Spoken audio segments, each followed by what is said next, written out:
Pessoal, então, primeiro vamos apresentar rapidamente o Núcleo de Pesquisa do Tribunal do Júri, o NUPEJURI, falar um pouquinho sobre essa situação. O grupo de estudos de Tribunal do Júri, a gente, na verdade, lá vai, junto com o Daniel Avelar, há alguns anos já tinha um grupo que era responsável por algumas discussões e também questões de júri simulado na época, e a gente acabou, por conta do interesse dos acadêmicos, criando um mundo de pesquisa que seja um pouco mais profundo, voltado efetivamente às discussões mais técnicas, às vezes dogmáticas, mas também em relação às questões empíricas. Então, esse grupo foi criando força até o momento em que a gente decidiu transformar em um núcleo organizado, certificado pelo CNPq, e eu estou me perdendo nessas questões aqui, então peço desculpas ainda, que tem um monte de situação ocorrendo ao mesmo tempo, mas, então, a gente resolveu abrir isso para todo o Brasil, justamente na ausência de um local em que questões possam ser discutidas no âmbito do júri, não meramente da parte somente prática, mas também das questões teóricas relacionadas ao júri. Então, o NUPEJURI, ele é aberto para todos, não só da área jurídica, mas tem também de todos os profissionais. Nós temos, então, o doutor Daniel, temos juízes, temos promotores, temos advogados, temos estudantes, então, todos são bem-vindos. Hoje, a gente vai primeiro ter uma palestra, uma fala, uma conversa com o doutor Daniel Avelar, né? O Daniel Avelar, então, além de coordenar junto comigo e junto com a professora Thaís, o Núcleo de Pesquisa do Tribunal do Júri, ele é juiz do Tribunal do Júri, juiz titular do Tribunal do Júri aqui de Curitiba, há muitos anos, 30 anos. Quantos anos, Daniel? Desde 2008, cara. 12 anos, então, juiz aqui do Júri de Curitiba, mestre em Direito, professor da FAI, professor da UTP, professor da EMAP, e é um profundo conhecedor do procedimento do júri, tanto da parte, claro, pela vivência, como também a parte doutrinária, e ele vai fazer, a gente conversou, seria interessante hoje em dia conversar sobre o princípio da soberania dos vereditos, porque nós temos questões diretamente afetas a esse princípio, que hoje estão sendo discutidas e que provavelmente agora no STF vai ter uma decisão nessas próximas semanas relacionado a isso, em que se utiliza o princípio da soberania dos vereditos até como fundamento de, por exemplo, a execução provisória da pena. Então, o professor Daniel vai falar um pouco sobre esse princípio e depois nós vamos também explicar para vocês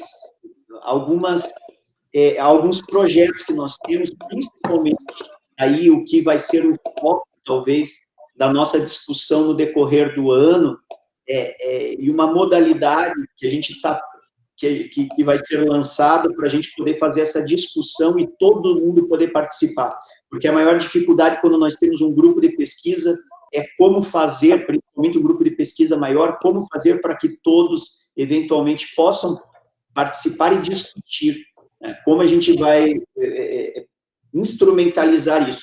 Então, depois da palestra do Daniel, né, quem quiser conversar, falar alguma coisa, claro, sempre lembrando aqui que nós estamos agora em 69 pessoas nesse exato momento, infelizmente não dá para todo mundo falar, né, porque senão a gente sairia daqui à noite, se bem que depois que a gente terminar a nossa pauta, se quiserem ficar discutindo também não tem problema, a gente, né, pode fazer essa discussão, mas nós vamos apresentar um instrumento aí de discussão efetiva para todo mundo.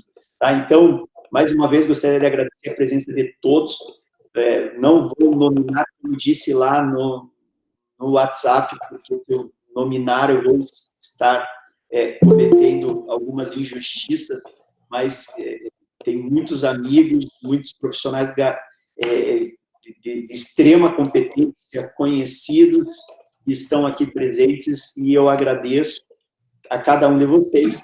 Agora eu passo a palavra para o professor Daniel. Daniel, obrigado. Bom dia a todos. Rodrigo, você que está com o som ligado, está me escutando bem? Tudo certinho? Tudo certo. Obrigado no microfone, para todo mundo desligar também, e vai lá. Fica você com o microfone ligado, como moderador aí. Bom, pessoal, para quem não me conhece, meu nome é Daniel Avelar, quero de pronto agradecer o convite do Rodrigo para integrar esse grupo, para estar aqui com vocês. Não deveria ser eu a estar iniciando vamos chamar assim, esse encontro, né? Mas me sinto lisonjeado de estar aqui. Não vou me alongar, eu vou tentar ser bastante curto no que eu vou falar, dentro das minhas possibilidades. O juiz fala pouco, né? Temos aqui grandes advogados que poderiam falar por várias horas, mas eu vou tentar ser bem pontual. Antes de mais nada, eu sei que tem gente que não é também só da área do direito que está aqui. Eu quero deixar bem claro que, pelo menos pela minha ideia, é que esse grupo seja o mais plural possível, que a gente possa trazer dentro da temática do júri outras situações, projetos que já existem, coisas que já existiram também no Tribunal do Júri e que podem ser objeto de estudo por parte de vocês. E nesse primeiro momento eu destacaria o júri e a literatura. A gente tem um projeto, hoje está um pouquinho adormecido, mas já foi até objeto de uma obra publicada, onde nós fizemos no Tribunal do Júri o julgamento de Otelo, de Shakespeare, que já havia sido feito anteriormente no Teatro Guaíra. Nós fizemos lá com a ajuda da professora Liana Leão, que é talvez a maior especialista em Shakespeare do Brasil, e ela, junto com outros professores, nos auxiliou nesse projeto. Então, penso que o júri é um instrumento que muita coisa pode acontecer a partir dele. Temos estudos também relacionados à própria criminologia. O professor André Gemberardino utilizou de um projeto que nós tínhamos no júri, que era o estudo psicossocial de casos. Como sabemos, o júri ele tem um lapso temporal um pouco mais dilatado do que outros procedimentos. Nós trabalhamos por grandes anos, o Dr. Peter pode confirmar isso, o Dr. Daledoni, que também está aí presente, dos estudos psicossociais, que obviamente envolveriam uma análise digamos assim, uma análise atual do caso, onde uma psicóloga, uma assistente social faziam tinham conversas com vítimas, sobreviventes, familiares de vítimas, réu, e tentavam entender o que o crime teria representado na vida dessas pessoas. Isso atualizava muito uma sentença para plenário, em caso de condenação, e era utilizado, inclusive, pelas partes quando das suas explanações, né, dizendo o que teria acontecido com o réu depois do fatos mais antigos, situações até, às vezes, um tanto quanto cômicas, né, de a esposa da vítima dizer que a vida dela estava muito melhor agora que o marido morreu. Então, coisas assim interessantes. Então, quero deixar bem claro que a ideia do júri, ou a ideia do procedimento do júri, pode ser utilizado em vários aspectos. Eu acho que dentro dessa ideia plural a gente pode construir várias linhas de raciocínio. O Rodrigo me convidou para falar sobre, então, o princípio da soberania dos vereditos. Eu pretendo, na verdade, não trazer muita opinião minha a respeito do caso. Como a ideia é fomentar discussões, eu gostaria de trazer para vocês, obviamente, uma ideia de soberania atrelada à discussão sobre o princípio da presunção ou regra da presunção de inocência, essa discussão atual no Supremo Tribunal Federal, essa discussão, inclusive, que o Rodrigo noticiou, teve início ontem, o ministro Barroso apresenta já o voto plenário virtual. Também quero trazer a ideia da soberania dos vereditos vinculada a uma, digamos assim, a possibilidade de uma absolvição desprovida de uma, digamos assim, uma análise técnica, como, por exemplo, a absolvição por clemência. Esse é um outro tema que está sendo tratado agora, da possibilidade do júri absolver pelo quesito genérico, quando, por exemplo, refutada a tese de negativa de autoria, no segundo quesito. e quero, acima de tudo, fomentar uma discussão sobre o aprimoramento do Tribunal do Júri, trazendo alguns pontos de vista meu e também de doutrina a respeito do que pode ser melhorado no rito do Tribunal do Júri. Bom, tentarei ser muito breve, né? Quando nós pensamos em soberania dos vereditos, efetivamente essa ideia, né, o vocábulo é um vocábulo de conteúdo axiológico, obviamente, e polissêmico, né? Mas, claro, que quando a gente pensa em soberania, nós pensamos que há uma decisão que seja superior, que haja primazia, que haja uma supremacia de uma dada decisão, e nesse caso, obviamente, uma decisão tomada por um corpo de jurados, né?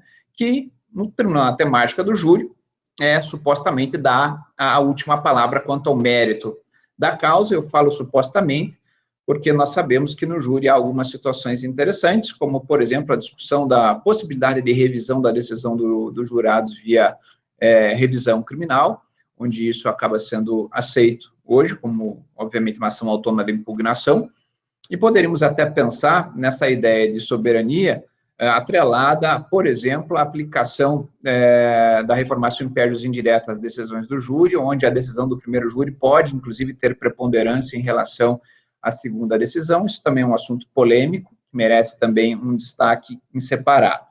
Bom, mas em tese, quando falamos em soberania, pensamos na impossibilidade, claro, de um outro órgão substituir, então, aquela decisão tomada pelo Conselho de Sentença através dos seus vereditos. E aqui quero já deixar bem claro o ponto de vista que, apesar da ideia de que o Tribunal do Júri seja uma análise efetivamente fática, nós sabemos que quando os jurados respondem aos quesitos, eles não estão respondendo exclusivamente a aspectos fáticos, porque, por vezes, é muito comum os aspectos de direito estarem atrelados aos aspectos fáticos, quando a gente pensa, por exemplo, se a agressão na legítima defesa foi justa ou injusta. Então, essa ideia de que o júri seria fact-finding, né, é uma ideia que não é tão verdadeira assim. Bom, a ideia inicial, pessoal, quando nós falamos em soberania, é essa ligação da ideia de soberania com a presunção de inocência. E aqui, pessoal, me parece que nós precisamos discutir um pouco, né?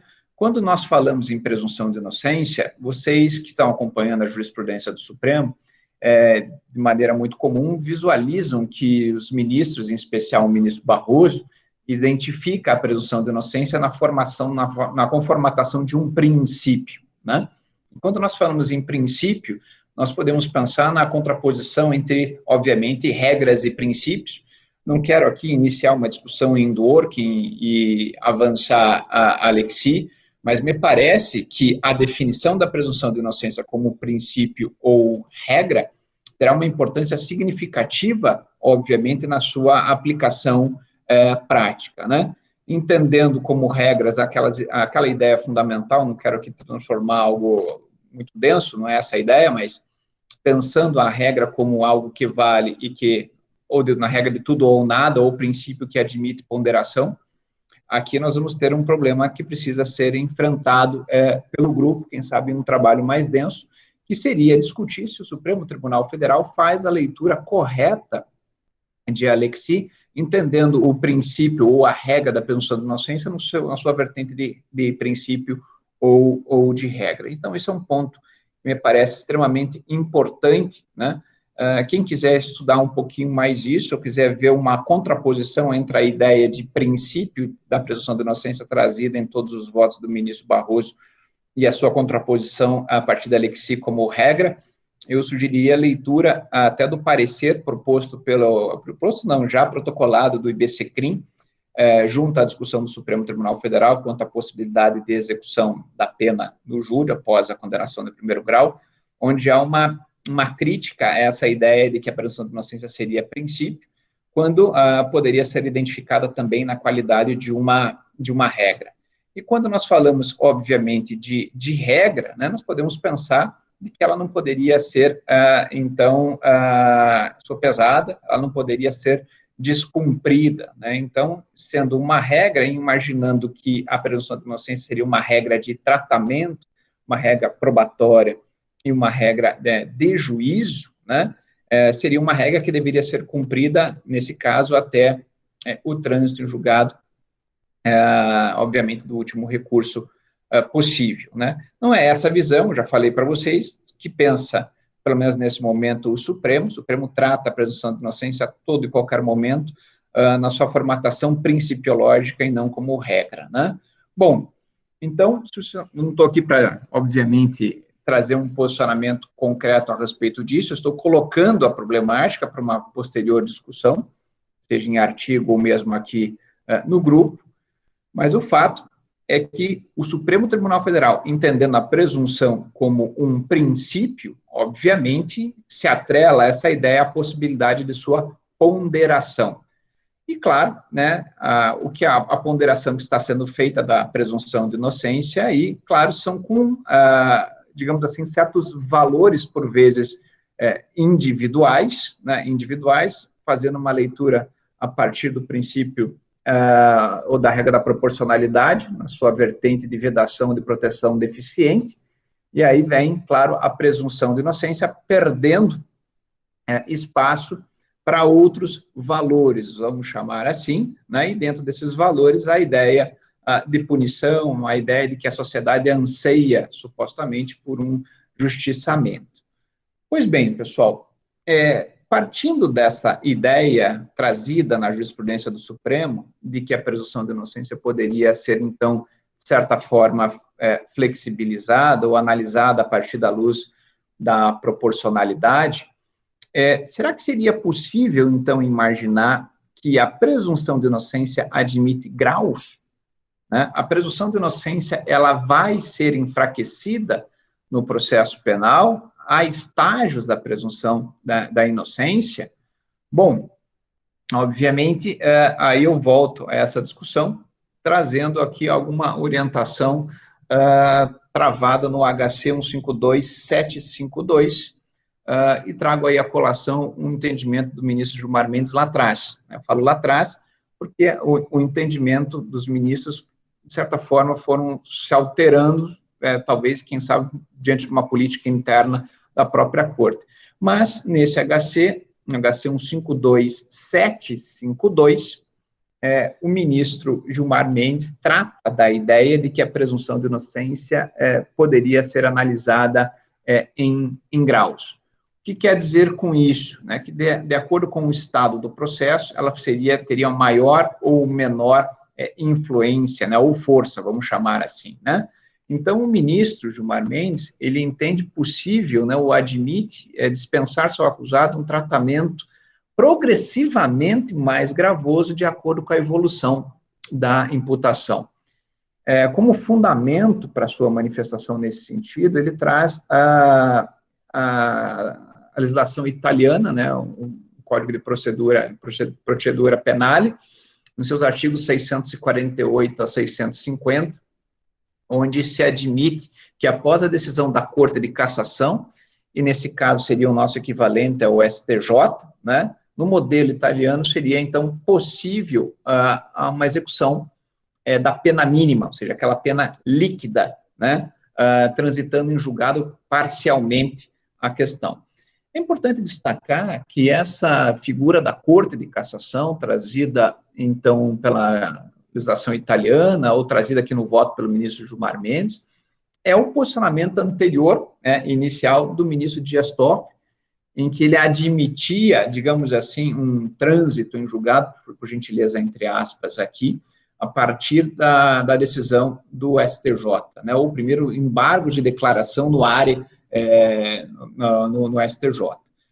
Deixando um pouquinho de lado, essa ideia da execução progressiva ou da execução líquida da sanção é trazida, então, pelo ministro Gilmar Mendes nesse voto, e não só ele busca fundamento nesta legislação italiana, mas também ele traz uma ideia também não muito apropriada, né, para o processo penal, mas do Código de Processo Civil, né, onde é possível a execução também parcial, né, da parte líquida, enquanto se discute em recurso especial extraordinário o restante. Então, esse trânsito em julgado progressivo, segundo o ministro Gilmar Mendes, também poderia ser visto no caso de manejos de habeas corpus. Como assim? Né? Para ele, eu estou falando a referência ao HC 152, tá? Naquela decisão, ele diz que há determinadas matérias que são discutidas em habeas corpus e que antecipam discussões que viriam a surgir novamente em grau de recurso especial, em grau de recurso extraordinário.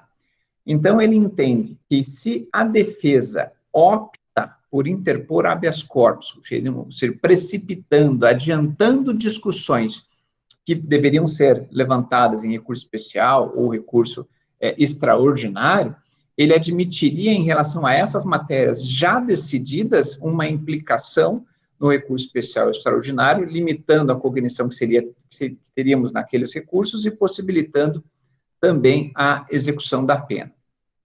Indo além, o ministro propõe uma releitura do fundamento, não do pressuposto, mas do fundamento da ordem pública que ampara a prisão preventiva. Obviamente, de ordem pública e também de aplicação de lei penal. Entende o ministro que, em hipótese de crimes graves, onde se imporia o regime fechado, essa conjugação crime grave e regime fechado seria um indicador de que o fundamento, não o pressuposto, da ordem pública e da aplicação da lei penal estariam presentes para a execução da pena. Nós sabemos que é possível, obviamente, decretar uma prisão preventiva amparada especialmente na ideia da aplicação da lei penal num pressuposto ou num requisito intraprocessual. Mas aqui ele faz uma ilação de que a ideia do que seja ordem pública poderia ser reconstruída a partir desses dois vetores, né, de regime fechado e crime grave, para possibilitar o início da execução. E ele traz, aí, para subsidiar esse ponto de vista, também o sistema alemão, onde no sistema alemão, se o acusado ele é fortemente suspeito do cometimento de um crime grave, a regra é ele que responda preso, e apesar de não existir uma previsão expressa do princípio ou da regra da presunção de inocência na lei fundamental alemã, obviamente, ela é trabalhada a partir da Convenção Europeia de Direitos Humanos, né, do direito do homem, e ela seria, em tese, admissível, e fala admissível aqui o seu desrespeito, né, à prisão, então, a partir de uma demonstração mínima, né, de que algum requisito estaria presente, ou seja, basta a gravidade e algo um pouco, não algo substancioso, para justificar a prisão. Então, ele propõe uma reconstrução do conceito de ordem pública, admitindo, então, a prisão. Obviamente, isso passa a ser revisto depois, e dentro dessa reconstrução de ordem pública que ele propõe, surge uma discussão que para nós é uma discussão complicada, que é a ideia de ordem pública atrelado a cautelar meio social, a credibilidade da justiça. Obviamente, isso nos lembra também algo muito complicado para lidarmos no processo penal, no direito penal, que é a ideia de prisão ligada a clamor público, ou clamor publicado a partir de um determinado segmento da mídia. Então, a credibilidade da justiça é, de certa forma, ressuscitada na jurisprudência do Supremo Tribunal Federal para fazer valer o fundamento, né, da ordem pública para a decretação de prisões em crimes graves e apenados em regime, com penas que podem alcançar o regime fechado.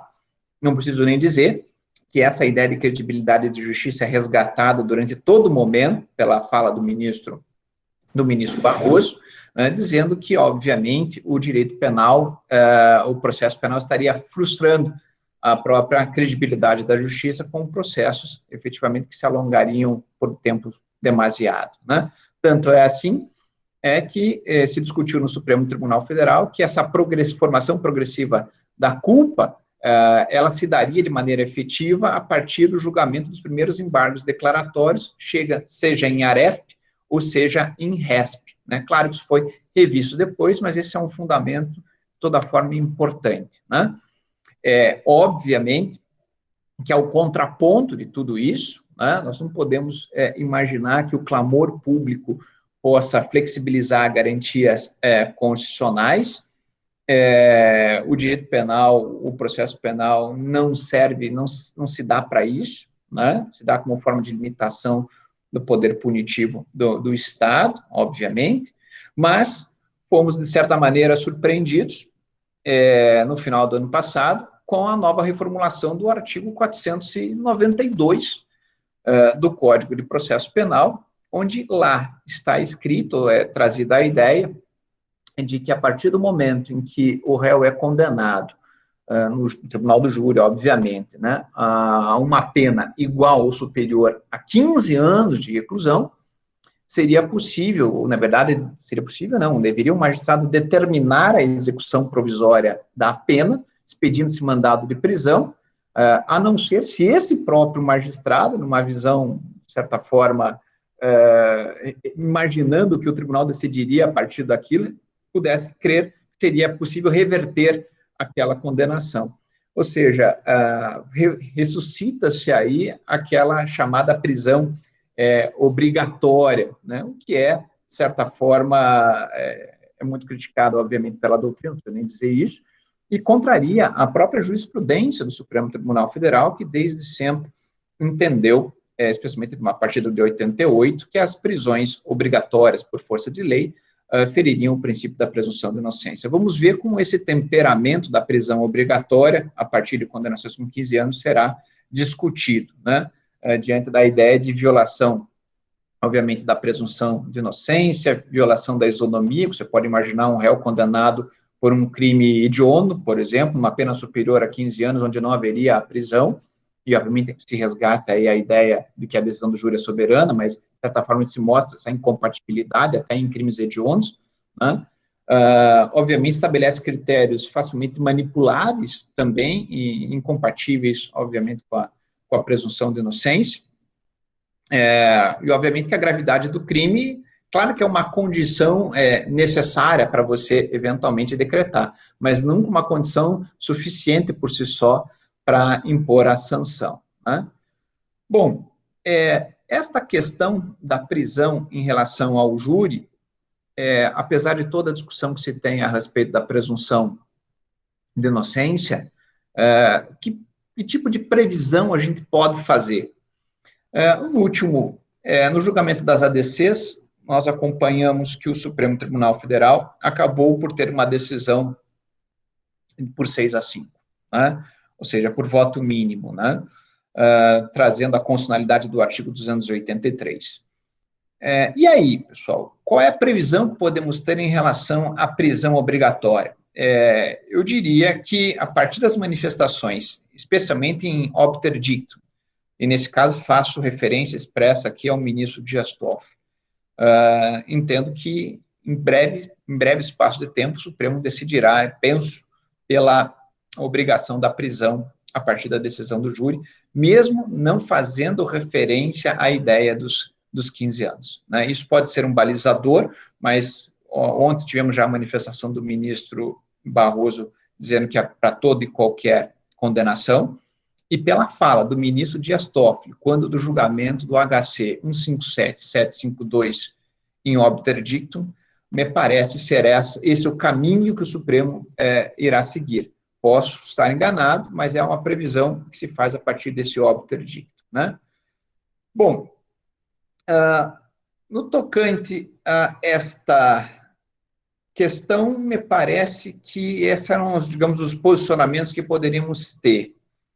Quero trazer também a discussão o tema 1087, trazido no ARE 1225-185 do Supremo Tribunal Federal, relator ministro Gilmar Mendes, onde se discute a realização de novo júri, determinada por decisão de segundo grau, em face de recurso interposto contra a absolvição assentada em quesito genérico, ante a suposta contrariedade a provas dos autos, né? Haveria, então, desrespeito à soberania dos vereditos? Seria possível, por exemplo, ao tribunal rever uma decisão do Conselho de Sentença pela absolvição genérica, quando, obviamente, né, a tese, vamos imaginar a tese da negativa de autoria, não tivesse sido acolhida pelo Conselho de Sentença? O Conselho de Sentença entende ser o réu é responsável pelo crime, mas, ao mesmo tempo, o absolve pelo quesito genérico, né? Bom, essa questão é muito bem tratada em alguns julgamentos, tá? Eu destacaria, em primeiro momento, um voto do ministro Celso de Mello, no HC 117076, aqui do Paraná, onde entende o ministro que os jurados, eles têm ampla e restrita possibilidade de absolvição, seja por clemência, seja por equidade, seja por qualquer outro critério de legalidade estrita ou não estrita, né, adotando qualquer outro entendimento, e que essa decisão dos jurados exatamente estaria dentro da sua própria soberania dos vereditos. É importante dizer, né, pessoal, que se nós voltarmos, por exemplo, às cortes inglesas do século XVIII, né, nós vamos encontrar a clemência sempre como uma possibilidade de decisão pelo júri. Muitas vezes, até o próprio conselho de sentença solicitava ao magistrado que não fosse imposta a sanção, né? Seja, obviamente, por um caráter humanitário, por uma razão metajurídica, mas esta ideia da clemência, de uma decisão absolutória, mesmo que reconhecida a tese da acusação, é inerente ao júri, e faz parte da discussão final que eu vou trazer para vocês sobre de que maneira a gente pode ter um pouco mais de racionalidade nas decisões do júri. Fato é, senhores, que nesse HC 117076, o ministro Celso de Mello entendeu ser possível essa absolvição por clemência, entendeu ser impossível a uma corte togada descobrir os motivos da apelação, exatamente porque o quesito fala em uma absolvição, então, genérica, né? Não seria possível conhecer exatamente o motivo levantado, admitido pelos jurados.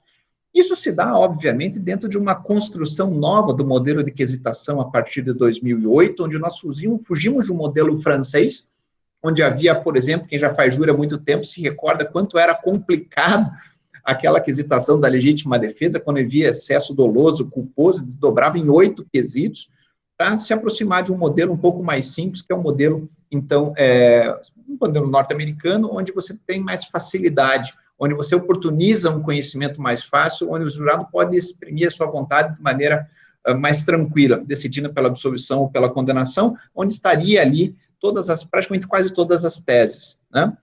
Essa possibilidade de absolvição por motivos extrajurídicos, por clemência, por exemplo, é consagrada também na doutrina. Roberto Lira, Torinho Filho, o professor desembargador Nutti traz isso também.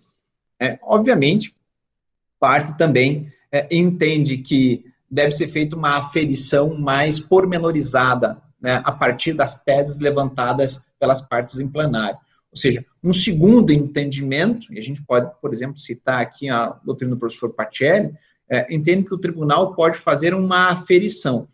E em casos, obviamente, de total desapego, né, uma irracionalidade da decisão, e veja que aqui, quando se fala em irracionalidade, se fala em irracionalidade em relação às provas do processo, o tribunal poderia cassar a decisão e mandar um novo julgamento, né? Esta questão está efetivamente em aberto, eu já vou trazer um outro precedente importante para vocês, mas foi trazida em uma discussão densa na terceira sessão do Superior Tribunal de Justiça, onde por 5-4, relator foi o ministro Pacioni, o STJ entendeu ser possível, quando houver uma total dissociação da conclusão dos jurados com as provas apresentadas no processo, que a corte, então, no segundo grau, cassasse a decisão remetendo a um novo julgamento.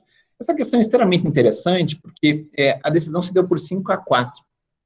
Presidia a sessão, nesse caso, o ministro Rogério Schietti Cruz, que tem entendimento que consagra a soberania dos vereditos, entendendo que os jurados poderiam decidir por motivos extralegais. Então, em tese, né, nós teríamos aí quase que um 5-5, ele não votou porque presidia a sessão. Mas há um judicioso voto do ministro, inclusive expondo as suas razões, mas seguindo o entendimento da sessão, No recurso especial 1677866 de Minas Gerais, 1677866 de Minas Gerais, onde ele expõe todo o entendimento a respeito do tema, dizendo que os jurados poderiam absolver, que estaria vedado à corte investigar o motivo, porque não seria possível alcançá-lo. Contudo, pessoal, agora, dia 10 de março de 2020,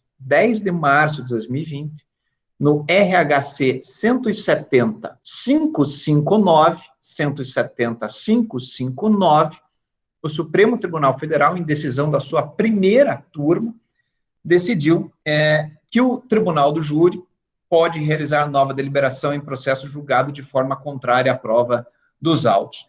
Esse julgamento da primeira turma, foi vencido o relator, o ministro Marco Aurélio, e também a ministra Carmen Lúcia. Então, nós tivemos uma decisão por 3-2, entendendo quanto à possibilidade do tribunal cassar a decisão, os ministros Alexandre de Moraes, ministro Barroso, ministro Fux. Isso bem demonstra como esse tema está ainda em aberto. Tanto está em aberto que vai ser discutido em repercussão geral, conforme eu anunciei para vocês, e trago de volta o número aqui, que é o tema 1087, onde é relator também o ministro Gilmar Mendes. Então, vejam que situação interessante, né? Num primeiro momento, se afirma a soberania dos vereditos como uma decisão imutável em primeiro grau para fins de iniciar-se o cumprimento da execução da pena. Num segundo momento, quando há a absolvição, por quesito genérico, se entende que a própria soberania dos vereditos pode ser revista para se remeter o réu, cassada a decisão, se remeter um réu a um novo julgamento. Daí a bipolaridade da ideia da presunção de inocência servindo quase que a dois senhores, né? Bom, no tocante a esses temas, pessoal, eu já encaminho ao final a minha fala, trazendo para vocês algumas ideias a respeito do aprimoramento e da busca de uma maior racionalidade nas decisões tomadas pelo Tribunal do Júri, né? Primeiro, isso é importante, penso que o grupo deve discutir isso a todo momento, porque sabemos que o júri está lá no artigo 5º, está no núcleo intangível e imodificável da Constituição Federal, estará lá, mas precisa a todo momento ser aperfeiçoado, né? O CNJ recentemente encaminhou ao Congresso Nacional algumas medidas buscando supostamente aprimorar o júri. Uma delas, inclusive, me parece não muito interessante, que é, para alguns casos, algumas hipóteses, crimes tentados, né, por exemplo, diminuir o número de jurados. Eu sou totalmente contrário a isso, na verdade eu penso de maneira até diversa, eu acho que precisa ser aumentado o número de jurados, membros do Conselho de Sentença, quem sabe voltando, como é da tradição do direito, a 12, porque aí a gente consegue verdadeiramente uma maior representatividade popular e democrática. Então, uma das medidas, eu vou falar algumas medidas que eu entendo que precisam ser discutidas a respeito do aprimoramento das decisões do Tribunal do Júri. Uma delas, por exemplo, já diz respeito imediatamente à figura do juiz de garantias no Tribunal do Júri. Vocês acompanharam essa discussão no Supremo, do juiz de garantias, obviamente a liminar, primeiro do ministro Dias Toffoli, agora do ministro Fux, né, suspendendo a ideia do juiz de garantias. Pensamos que ele voltará, mas houve a exclusão dele no júri. Entendo que o juiz de garantias no júri é tão mais importante, né, do que em outros procedimentos, né? Porque sabemos que o juiz no júri, ele pode vir a julgar. E sabemos que o papel do juiz no júri é de extrema importância, porque ele pode, efetivamente, às vezes até pela sua postura, conduzir um julgamento para um determinado sentido ou outro, dependendo do que ele defere ou indefere, da forma de tratamento que se tem com as partes em plenário. Então, a figura do juiz de garantias no procedimento do júri é algo que devemos buscar e lutar para que ele venha a acontecer, né? Bom, o fim da incomunicabilidade, né? Isso é um tema polêmico, né? Mas eu entendo que democracia não se faz com mudez, democracia se faz com diálogo. Penso que a introdução do diálogo interno, pelo menos entre os jurados, né, antes da decisão, que continuaria sendo, obviamente, uma decisão sigilosa, né, seria uma forma muito muito boa e muito tranquila de tentar expurgar pontos cegos e, acima de tudo, preconceitos. Foi o tema da minha dissertação de mestrado, onde eu tento justificar, sob a luz da democracia deliberativa, a necessidade de diálogo entre os jurados, e penso que esse diálogo, ou pelo menos a possibilidade de escutar o outro sobre um ponto, pode facilitar muito uma maior racionalidade, né, na decisão, porque expurgaria, ou pelo menos tornaria mais difícil que esses preconceitos ex ante pudessem se tornar verdadeiras formas de decisão, especialmente com o voto secreto, né? Penso também na possibilidade, como havia dito, de aumentar o número de jurados. Uma outra questão que pouco acontece, fomentar um maior controle a respeito da lista geral dos jurados. Todo mundo diz que o júri é classista, que o júri é feito de funcionários públicos, mas desde 2008 nunca havia uma impugnação sequer à lista geral de jurados, seja por qualquer pessoa do povo que poderia fazê-lo, muito menos eu vi isso pela Ordem dos Advogados até hoje. Penso que deve ser tratada a lista geral de jurados com extrema seriedade. Fiz um trabalho a respeito disso também no júri, tem um artigo escrito a respeito sobre a forma de selecionamento dos jurados, uma busca por aquilo que nós chamamos de cross-section do sistema norte-americano, ou seja, de que na lista geral dos jurados, nesses 1.500 nomes, por exemplo, em Curitiba, comarcas de grande porte, haja a representação total da sociedade. Nenhum segmento pode estar excluído dentro dessa lista, né? Cabe ao juiz, efetivamente, tomar medidas para que haja, por exemplo, 50% de homens, mulheres, que todas as classes sociais, bairros, as profissões estejam ali representadas. Isso é um trabalho que pouca gente se dá conta da importância, e isso reflete no julgamento final, né? Uma questão interessante também, que penso a respeito da aprimoração no procedimento do júri, nós sabemos que quando os jurados eles são convocados, pouco sabem do caso, ou às vezes sabem muito em decorrência da mídia. E quando poucos sabem, o que faz os jurados entenderem um pouco melhor o caso é a entrega para eles da decisão de pronúncia ou relatório. Obviamente, o código nem prevê prazo de leitura a respeito disso, né? Às vezes, alguns juízes entregam e sequer dizem aos jurados o que representa aqueles documentos, né?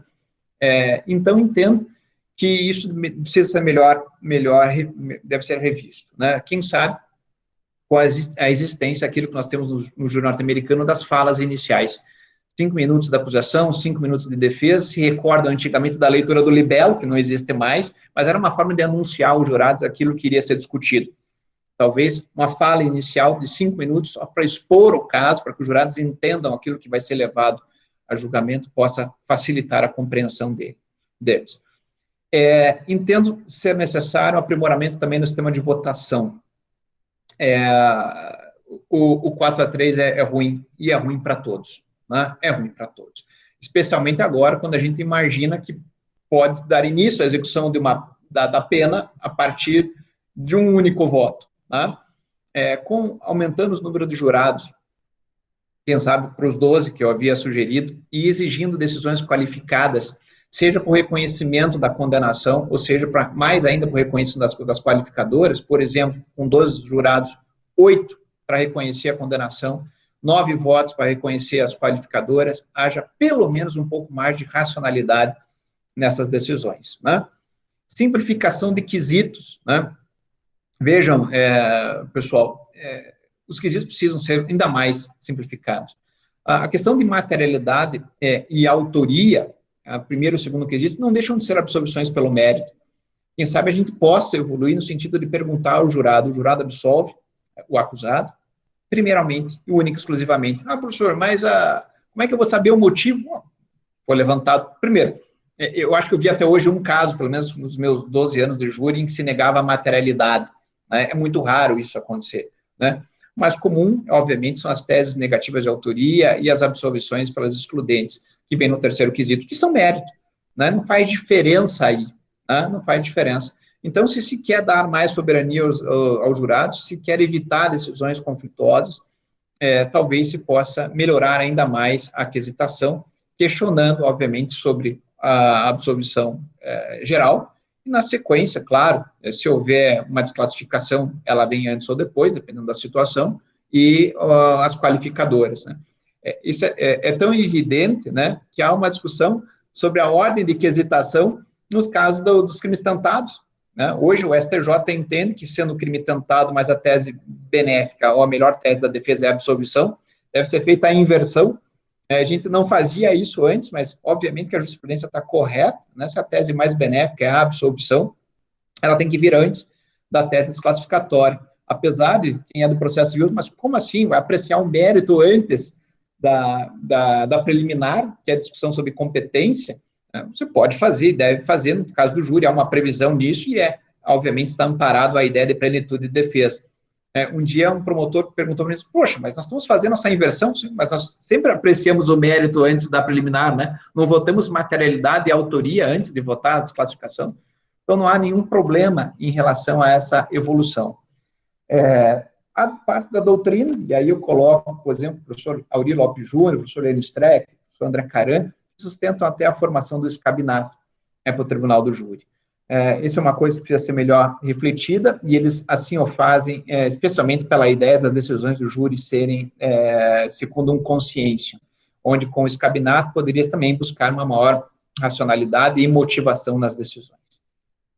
Meus caros, sei que falei rápido demais, sei que falei muito, mas essas são as minhas considerações iniciais a respeito da ideia da presunção de inocência, a sua discussão sobre ser princípio ou ser regra, a sua bipolaridade, porque serviria para a execução da pena e não serviria no caso de uma absolvição por quesito genérico, e algumas ideias iniciais, meus caros, sobre o que nós podemos fazer para melhorar o tribunal do júri. Agradeço bastante a paciência de vocês, foi um prazer iniciar o grupo, pelo menos com essas minhas ideias, que estão, obviamente, abertas a todas as críticas, e eu devolvo a palavra ao Rodrigo. Muito obrigado. Muito obrigado, Daniel. Sempre uma enorme satisfação te ouvir.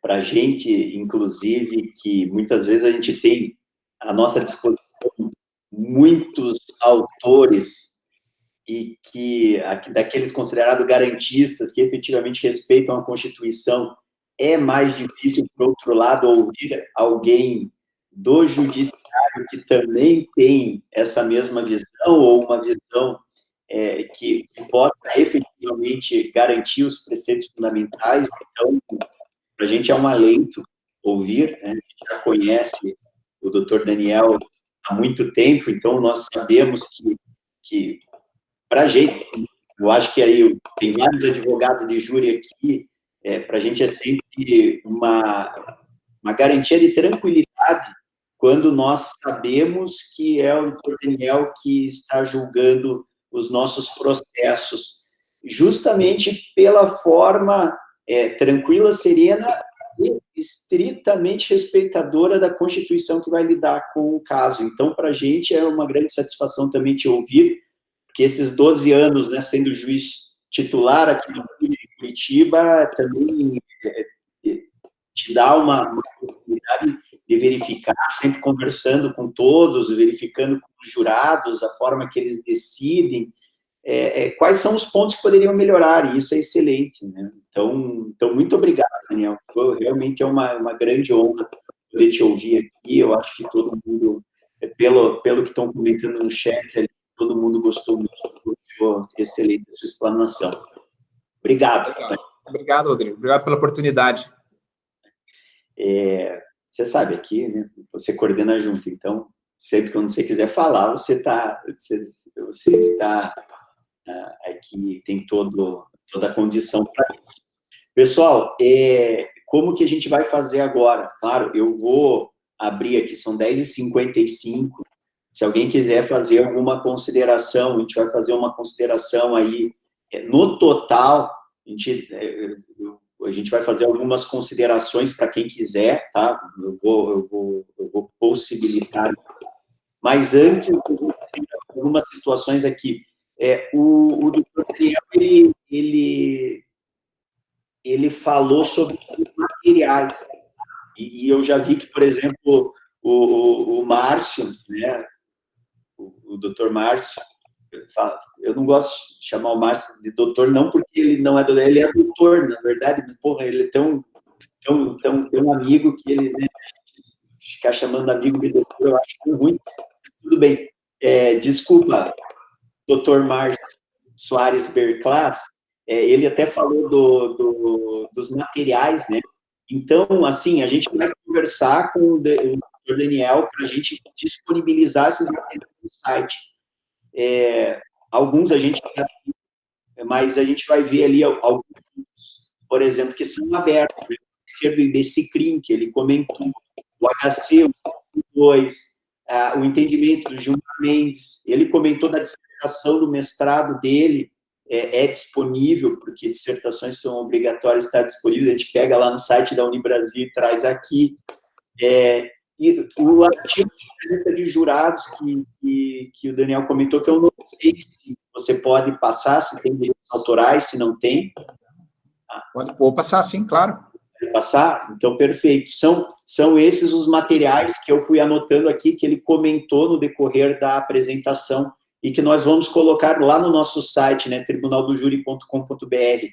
Nós temos um espaço exclusivo relacionado a documentos, né, ali na abinha documentos. Então, ali sempre nós vamos colocar todos os documentos relacionados ao júri, mas também aquilo que é de interesse para a gente discutir. Então, assim, se eu falar depois do restante, como que a gente vai fazer discussões daqui para frente, no decorrer entre uma ordinária e outra, eu vou disponibilizar aqui, se alguém quiser fazer algum comentário, tá? Sabendo, claro, também, isso daqui que perguntaram no chat, também vai estar disponível toda a palestra, o link do Google Drive, para quem quiser baixar toda a palestra, toda a reunião. Se for tudo bem para você, tudo bem. Tá ótimo. E vou também, se alguém tiver interesse, sobre júri e literatura também, a gente tem o livro Julgamento do Otelo, com grandes artigos também escritos, né? O professor Jacinto, o professor Alexandre escreveu, então também é um tema que a gente pode entrelaçar nas nossas falas, né? Especialmente com a vinda, vai entrar no grupo a professora Liana Leão, que trabalha o tema a respeito do júri e literatura, nós vemos o júri do Otelo com ela, isso também pode deixar as nossas conversas mais interessantes no sentido literário, né? Bacana. Obrigado. Então, abro agora a palavra, se alguém quiser alguma consideração, que, infelizmente, pela quantidade de pessoas, tem que ser uma consideração, peço desculpas, mas uma consideração resumidinha, ou alguma pergunta para o Daniel, alguma troca de informação, está aberto.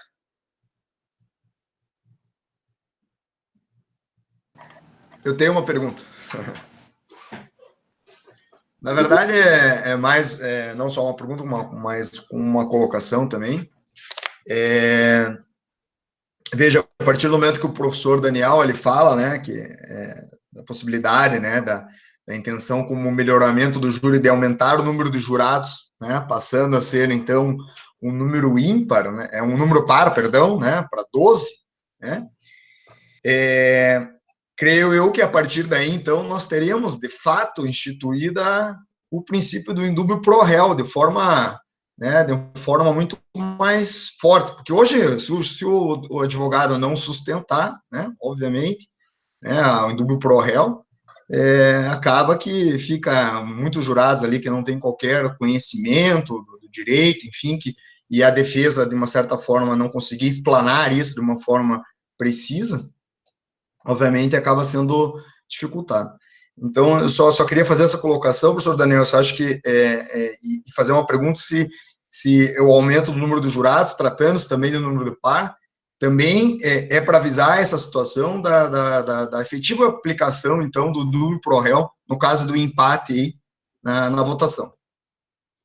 Perfeito, professor Agonel. É essa a ideia mesmo, né? Se nós pegarmos o projeto 156/2009, já havia a previsão, né, de 8, depois houve uma discussão no Senado, né, para se voltar ao número ímpar, mas se nós retornarmos à história, né, até 458 a.C., nós já tínhamos aí o julgamento feito as acusadoras eram as Eríneas, né, de Ésquilo, né, da Oresteia, onde houve um empate na votação, e obviamente aí se cunha a ideia a partir de Palas Atena, né, ou de Minerva, como você queira chamar, do indúbio pro réu, né.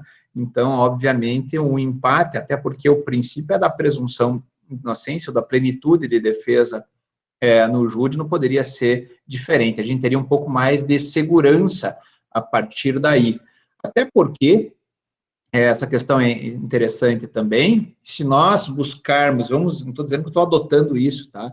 Mas se nós buscarmos a ideia de uma presunção de inocência que vai perdendo força, se eu já tive uma investigação, tive uma denúncia, o juiz recebeu, eu tive uma pronúncia, efetivamente, em algum momento, esse princípio tem que fazer valer, né? E aí, quem sabe, com um número par, a gente pudesse ter um pouco mais de segurança para fins de condenação, especialmente a partir de uma decisão imotivada, uma decisão tomada pelo Conselho de Sentença. Perfeito. No tribunal do júri, muitas vezes, né, o que a gente percebe até dos jurados é que se você explica o indúbio pro réu, dependendo de como é explicado, o jurado acha que é até pegadinha, porque ele ou já vai para aquele lado dos direitos humanos, que é a questão de que é direito de bandido. E o interessante, se a gente pega a parte, por exemplo, do júri norte-americano, lá o próprio juiz ele dá algumas instruções para como o jurado deve julgar.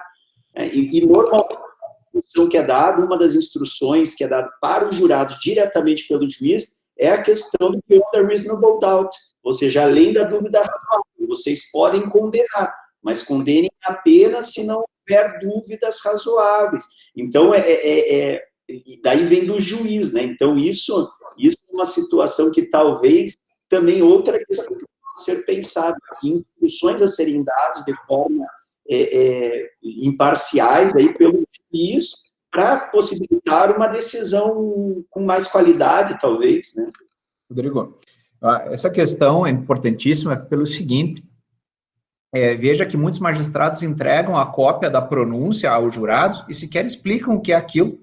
E alguns dizem que a sentença, estou dando uma cópia da sentença para você, o jurado olha, assim, se você não explicar para ele que aquilo é uma decisão interlocutória mista não terminativa, que apenas admitiu a acusação para plenário, ele lê escrito sentença e vê materialidade de indícios suficientes de autoria, aí, meu amigo, a condenação é certa. Então, esse diálogo do magistrado com os jurados, como você falou, que esse diálogo que você nos coloca agora, é no momento anterior à sala de deliberação dos jurados, isso deve acontecer a qualquer momento, o juiz tem que explicar para os jurados o que é aquilo, para que não haja, efetivamente, a formação de pré-juízos, de preconceitos, a partir do material que é entregue, né? Isso é um problema grave que precisa ser solucionado. Esse diálogo do magistrado pode solucionar.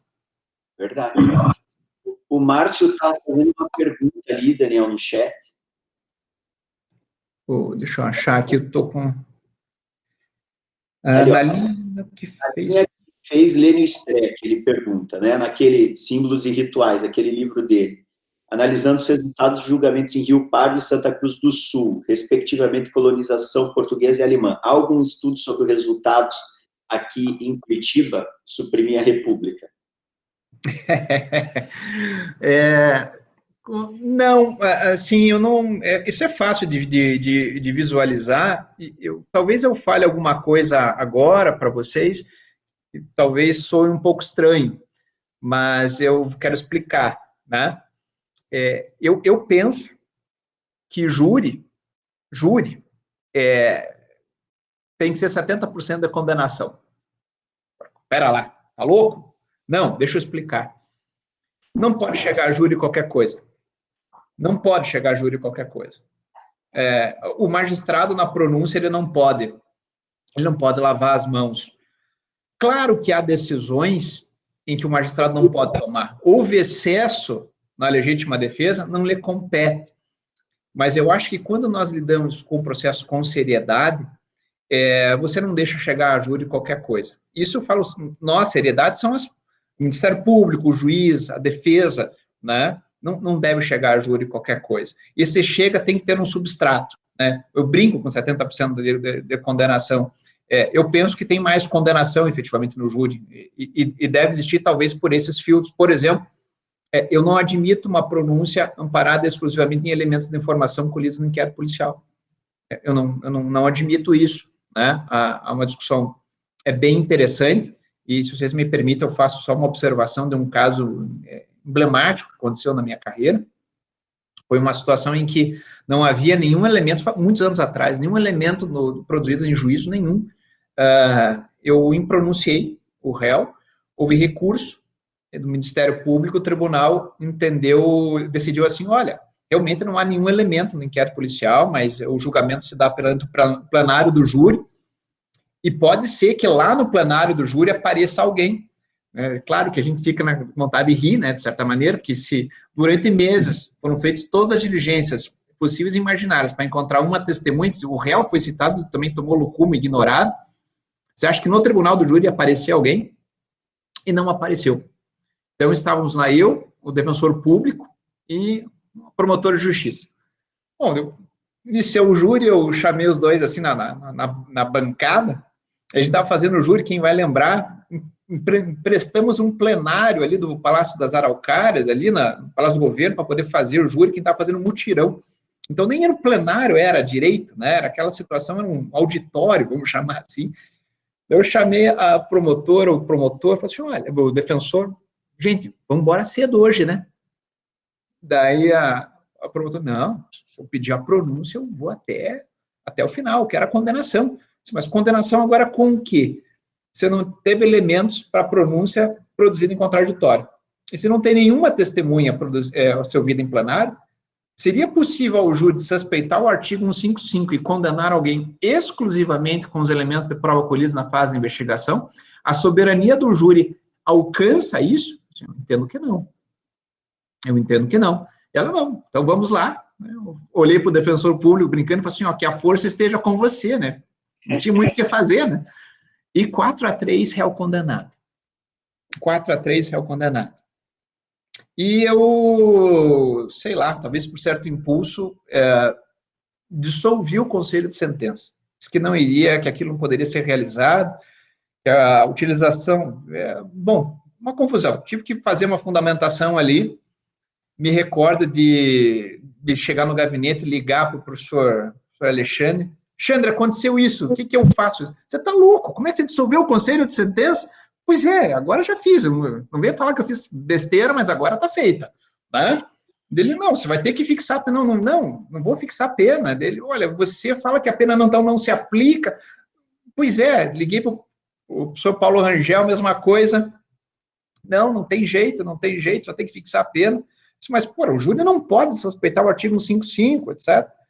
Liguei para o Jacinto. Professor Jacinto, me disseram isso, que eu fiz besteira. Claro que não, guri, você fez coisa certa, não sei o quê, você tem que fundamentar assim mesmo, né? E o fato é que eu acabei por dizer que não seria possível ao júri decidir daquela maneira, me antecipei a um julgamento, talvez, ao tribunal. Recurso do Ministério Público, a Defensoria recorre também, todo mundo recorre, o tribunal me determina que aplique a pena, né? A Defensoria Pública acabou perdendo o prazo para recorrer à decisão do tribunal, para levar essa questão aos tribunais superiores, perdeu o prazo, e aí eu me declarei suspeito e disse que não iria fixar a sanção, e o substituto fez a sentença. Caso interessante. Sensacional. Muito interessante. Mais um dos que podem ser discutidos, né? E até indo por esse caminho de tópicos a serem discutidos, e daqui a pouco a gente vai falar que a gente vai ter uma plataforma de discussão. O professor, no decorrer da fala dele, ele falou de inúmeros pontos controvertidos no tribunal do júri, que muitas vezes não tem uma resposta adequada. A gente não tem uma resposta adequada e, às vezes, temos isso no dia a dia, né? Falou, por exemplo, do estudo psicossocial, da visão criminal. O estudo psicossocial não é mais tratado, né? infelizmente, o tribunal, a psicóloga assistente social, depois de anos de trabalho, se aposentaram e o tribunal entendeu que não deveria repor, né? Daí ficamos sem. Entendi. Daí tem a absolvição por clemência, reformácio impégios indireto, a questão do princípio por regra, a execução da pena imediata no júri, independentemente da pena aplicada, que também, a meu ver, é o que caminha pelo que eles têm falado nos julgamentos de forma oral, né? Eles vão aplicar a execução imediata por conta da soberania, que para mim é um absurdo, mas vamos lá. O tempo de transcurso do processo, a questão da soberania dos vereditos interpretados como bipolaridade, a proposta do número de jurados, o aprimoramento dos jurados, a questão do juiz de garantias para o júri, né, que também é fundamental, a incomunicabilidade dos jurados, né, que até no projeto de lei 156 tem essa previsão de que 1 hora antes do júri, eles vão ficar 1 hora antes da sala secreta, conversando para daí secreta, a questão da lista de jurados, necessidade de compreensão, os opening statements que foi proposto aqui pelo Dr. Daniel também fazer aquelas aberturas e a ordem da comunicação. Então, são muitas questões que a gente pode voltar a discutir. E se alguém não quiser mais a palavra, não tiver mais nenhuma pergunta, eu vou... Rodrigo, eu colocaria só uma última questão, em decorrência do que o CNJ encaminhou ao Congresso, o que eu também não concordo. O CNJ está propondo que haja uma diminuição do tempo de fala. A diminuição do tempo de fala é algo grave no plenário do júri, tá? Sob a minha ótica. E me parece que o Código de Processo Penal, ele falha muito aí. Tá? Ele falha em que sentido? Ele dá o prazo de 1h30 quando há um réu, né? Ou quando há mais de um réu, ele dá um prazo maior, 2h30. Mas ele não faz diferenciação por número de réus. Então, se nós pegarmos aqui, tem muitos advogados aqui acompanhando, vamos imaginar aqui um caso famoso aqui de Curitiba, o doutor Ledoni atuou no caso, envolvendo vários policiais, por exemplo, militares, foi na primeira vara, então, tranquilo de falar. Se eu tivesse 5 policiais, 6, 10 policiais, 10, eu teria 15 minutos de fala para cada réu. Então, me parece também uma falha que pouca gente aponta do Código de Processo, que deveria ser resguardado o tempo mínimo de fala por réu, né? E não um ou mais de um, não litisconsórcio. Deveria ser por réu, né, para garantir efetivamente a plenitude de defesa, né? Isso é um assunto também importante para tratar. Professor Rodrigo, professores, eu posso só fazer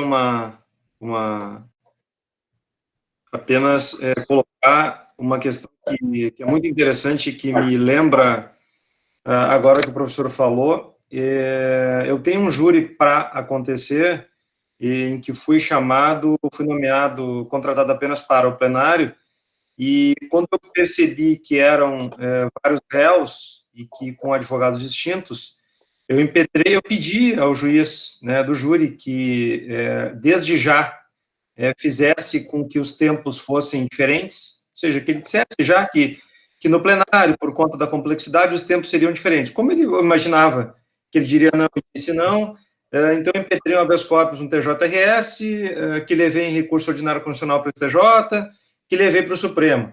De tudo isso, eu tive apenas um voto do ministro Marco Aurélio, dizendo que o meu habeas corpus deveria ser recebido. Despachei tanto no STJ, como despachei no Supremo Tribunal Federal também. Isso foi super recente, e isso realmente é uma complexidade em júris, deixa eu só desligar aqui, em júris desse tamanho. Mas duas outras questões me chamam bastante atenção também, uma delas envolve a soberania dos jurados, que é a questão que o Supremo, e se não estou desatualizado, o Supremo ainda não decidiu, que é a questão de que o Ministério Público não tem interesse, não tem nem como recorrer quando invocado o quesito genérico, o jurado absolve. Como é que o Ministério Público, me parece que ele perdeu, então, lá o 593 3C, 3D, perdão, prova manifestamente contrária à prova dos autos. E não é raro, principalmente em tribunais, e uma pena, mais conservadores, mas não é raro ver as decisões do Tribunal do Júri reformadas no tribunal, mandando a novo júri, porque é contrária, manifestamente contrária à prova dos autos. Sendo que, juntando os assuntos, se eu posso decidir conforme a íntima convicção, me parece que a íntima convicção tomou realmente a sua natureza a partir das decisões do Supremo e também do STJ, que vieram a dizer que o jurado decide até por clemência. Quer dizer, me parece que os assuntos eles acabam se somando. E um outro tema, não é nenhuma pergunta, é só mesmo trazer a discussão e propor também que a gente discuta nos próximos encontros um tema que me assusta e que me incomoda demais no plenário, que é o legislador reformista de 2008. E a gente sabe toda a estrutura do Código, o Código de Processo Penal italiano, a gente sabe que o Código de Processo Penal italiano e o Código de Processo Penal de 1941 arrastam, né, a sua política é arrastada até hoje, né, quase um século depois. A gente sabe tudo isso. Mas o legislador reformista ter trazido o 478 e o 478 ter sido, do ponto de vista das invalidades, completamente revisto pelos tribunais, tanto estaduais quanto os tribunais superiores, é realmente algo que me assusta demais. Por quê? Porque eu me lembro que nos primeiros júris, lá em 2008, 2009, 2010, invocaram o direito ao silêncio, ou invocar a algemação, nulidade absoluta. Mas é evidente que não pode ser diferente, porque se o jurado decide conforme o sentimento dele, é evidente que se o Ministério Público ou ostente acusação invocaram o silêncio, sem dúvida alguma, que eu tenho aqui o quem cala consente. Eu não tenho dúvida disso. Mas os tribunais, num movimento que o STJ e o Supremo Tribunal Federal há pelo menos uns 12 anos fazem de relativização das nulidades absolutas e de mistura do prejuízo com nulidade absoluta, fez com que o 478 fosse totalmente revisto. Então, já falei demais, mas queria só trazer essa pequena fala, essa pequena contribuição e agradecer a oportunidade, porque realmente achei fantástico mesmo, isso que nós estamos fazendo aqui. Obrigado. Fazer só uma observação para o Marcos, obrigado também. Gozado que na Lava Jato, né, desculpe, na Lava Jato não, no Mensalão, quando o Ministério Público pediu prazo maior de fala oral, porque eram muitos advogados que queriam sustentar oralmente, foi deferido, né? É verdade. Eu, a título de curiosidade, eu fiz um júri uma vez em União da Vitória, quem era o juiz era o Sérgio Bernardinetti, e eu eram acusados com defesas distintas, um caso complexo, e ele deferiu. Eu fiz o pedido com base no princípio da plenitude de defesa, e ele deferiu, e foi 1 hora para cada um. O Ministério Público sustentou por 5 horas, e as defesas por 5 horas. Oi.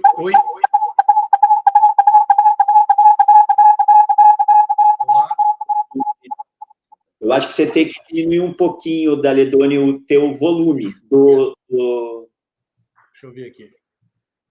Sabe que ele vai ficando mais velho, ele vai ficando meio surdo, né? Então, se você diminuir um pouquinho, vai, porque o microfone está funcionando. Melhorou? Tá legal? Primeiro, uma honra tremenda ser convidado para o Núcleo. Segundo, ouvir o nosso grande mestre, Daniel, do qual eu sou fã. E é sempre mais do que uma aula, né? É um privilégio isso que ele nos concede. Mestre Daniel, minha colocação, na verdade, é uma colocação, uma inquietação.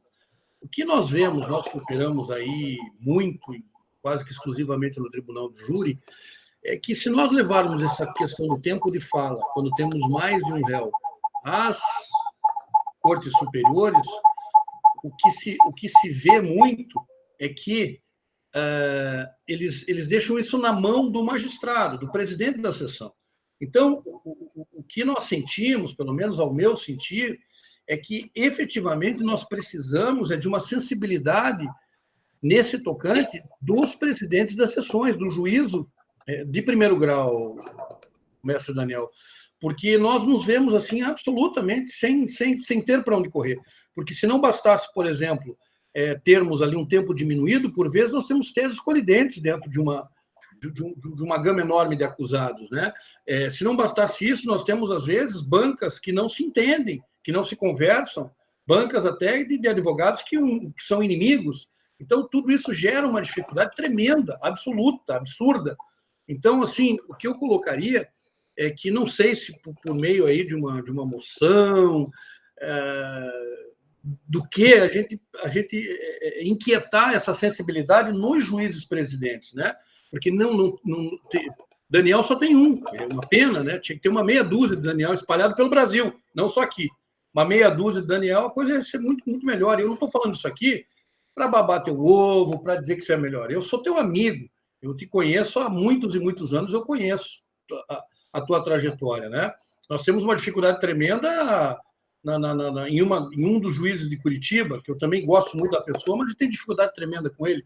No entanto, a minha colocação é essa: há que existir uma sensibilidade do juiz-presidente, porque nas cortes superiores nós estamos fadados ao insucesso. Então, o bem da justiça, isso aí não é uma benesse que se faz advogado A, B ou C, é para o bem da justiça. Seria só essa colocação. Obrigado pela aula, mestre Daniel. Imagina. Eu acho que o Márcio colocou uma situação aqui interessante.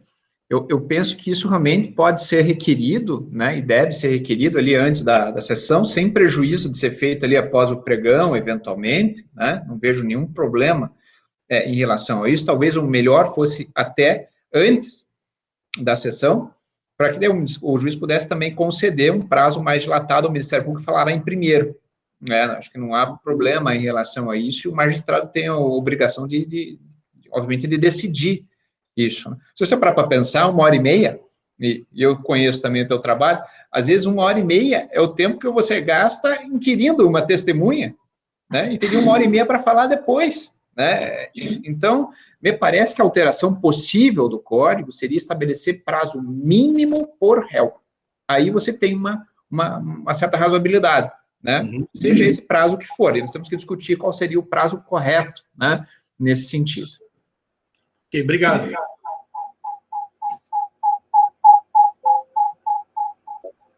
Vamos lá. Pessoal. Fausto, eu posso fazer uma pergunta muito rápida? Vamos lá. Então, primeiro agradecer, né, poder fazer parte desse grupo seletíssimo. Indo de carona aqui no que o Daledoni falou, uma pergunta para o Daniel. Doutor Daniel, temos aqui, né, o Daledoni menciona a necessidade, às vezes, do juiz de primeiro grau, né, tomar essa iniciativa. E, com relação a juízes criminais em geral, tem o Fórum Nacional, né, Fonajuc? Fonage é dos juizados especiais, mas tem o Fórum de Juízes Criminais em geral. Fonajuc. Existe algum fórum desses de... Fonajuc. Tem algum fórum específico de magistrados do júri? Não existe. Antigamente, talvez o doutor Peter possa falar, o doutor Koptoski, desembargador, né, aposentado, ele chegou a fazer o encontro nacional do Tribunal do Júri aqui em Curitiba, né, e vinham juízes do Brasil inteiro, ele era um idealizador disso, mas hoje não, né, hoje o que há são conversas, assim, de curso de formação de magistrados e só, mais nada. Porque seria eventualmente uma saída, né, uma unificação, ou pelo menos um diálogo contínuo, né? Enfim. Concordo. Verdade. Pessoal, então, assim, fizemos uma discussão breve. Rapidinho, última, acabou? Faça uma manifestação aí que me pediram. Bom dia a todos. Primeiramente, eu me chamo Moacir Bezerra, eu sou do estado de Alagoas, certo? E eu queria dividir com vocês algo específico, né? Daqui, não sem ser um caso concreto, mas a gente vê aqui, mais no estado de Alagoas, alguns juízes atuando em relação ao júri, orientando muitas vezes os jurados da seguinte forma, colocando assim, olha, ajam com suas consciências, né? Vejam, ele se calou, quem cala consente, provocando os jurados uma postura contra a defesa do acusado, né? Eu apenas queria colocar, porque é muito importante isso que o professor Daniel falou, né, de sensibilização dos juízes, de formação dos magistrados, né, porque muitas vezes se ignora esses princípios do júri, né, e essas prerrogativas e obrigações do júri, né, de se ater ao que está nos autos, se ater à prova dos autos, né, de julgar conforme a prova dos autos. Isso não é informado aos jurados, né? Quem atua no júri, principalmente aqui no estado de Alagoas, tem visto isso recorrentemente acontecer, né? Eu quero louvar aqui, primeiramente, a existência desse grupo, né, desse núcleo de estudos, e também a fala do professor nesse sentido. Para nós é muito precioso que isso ocorra, certo? Para mim é uma honra fazer parte desse grupo, ok? Doutor Moacir, só obrigado pela colocação. Não tem nada mais complicado do que um magistrado que perde aquilo que é da sua essência, né? A imparcialidade, que é um pressuposto da jurisdição. Nessa situação específica de condução do magistrado para com os jurados, questão de ata, de prova e representação. E realmente o júri está anulado na sua essência, né, na ideia da imparcialidade. E o papel do juiz no plenário do júri, né, um olhar que você faça, uma voz que você levante para deferir ou indeferir um requerimento, representa, às vezes, a sentença de condenação. Né? O magistrado tem que ter essa postura. Eu, por exemplo, penso que as perguntas do magistrado, no momento do interrogatório, ou mesmo na oitiva das testemunhas, tem que ser as mais amplas, né? Eu faço, por exemplo, um juízo, eu não leio o processo, né? Como, em tese, eu atuei lá atrás, na fase da instrução, quando a gente relê o processo detalhadamente, eu não tenho nenhuma vergonha em dizer isso aqui, na verdade, é um exercício de postura, talvez de imparcialidade aqui. Eu tento que eu tenho que aprender junto com os jurados. Então, se eu estudo demais o caso, eu farei perguntas muito incisivas, e eu não posso fazer isso. Então, até o momento de perguntar do magistrado, o magistrado não é protagonista de nada ali. As perguntas são única e exclusivamente no intuito de esclarecer, dar amplitude aos jurados, né? Até nisso a gente tem que tomar cuidado, né? Qualquer movimento no júri representa muito. Eu vou dar um exemplo. Aqui no júri de Curitiba, por exemplo, na hora do lanche, do almoço, Ministério Público e Defesa não almoçam com os jurados. Os jurados são totalmente excluídos ali, ficam almoçando separadamente, né? Então, até nisso a gente tem que tomar o cuidado, né? De um favor que você faça, você entregou alguma coisa, né? Isso torna uma proximidade desnecessária e impertinente. Yuri.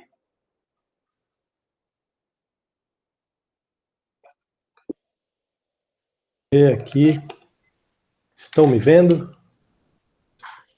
Rodrigo, bom dia a todos e todas, vejo vários amigos aqui, quero parabenizar muito a iniciativa, agradecer muito o convite, já vi que eu vou ter que estudar e ter que aprender muito, parabenizar o professor Daniel pela explanação muito verticalizada, enriqueceu muito aqui o nosso estudo, e o professor Daniel colocou uma questão que me veio aqui, isso eu tenho questionado alguns amigos que são juízes do júri, e eu queria fazer o mesmo questionamento a ele, pois ele acabou de colocar que ele não leu o processo, porque ele quer vivenciar a mesma experiência que o jurado está vivenciando naquele momento, pelo menos foi assim que eu interpretei.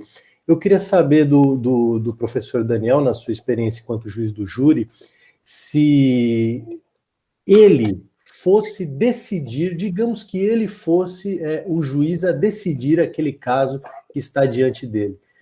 Na sua experiência, na maioria das vezes, ele concordou, ele decidiria da mesma maneira que os jurados decidiram naquele caso concreto?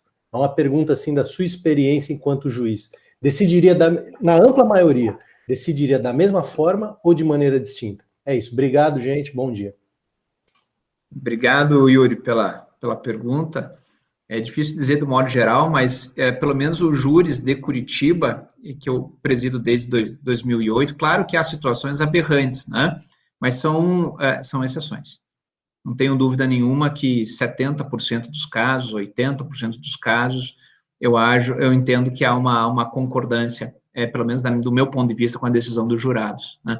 Talvez, como eu falei, por uma postura de nunca, eu não lavo as mãos lá atrás, não sou Pôncio Pilatos, né?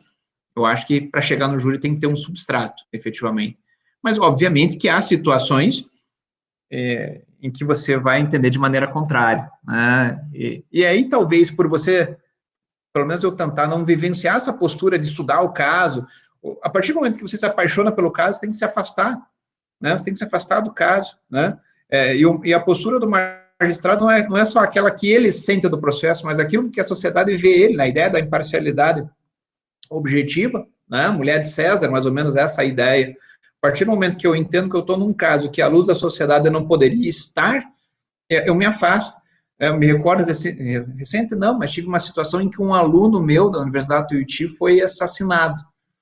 Eu não conhecia, o nome não conhecia, lá pelas tantas, professor, sabe aquele caso do aluno? Tá contigo, comigo. O aluno, eu imediatamente me afastei do caso, né? Me afastei do caso. Porque eu não conhecia o aluno, etc., mas na visão de terceiros, e nós somos afetados pela visão de terceiros também, a sociedade tem que saber que a decisão é justa, tem que sentir que a decisão é justa. Não há nenhum problema, não sou dono do processo, não tem nenhum problema em me afastar, né? Não tem nenhum problema. Eu acho que essa é a postura. Legal.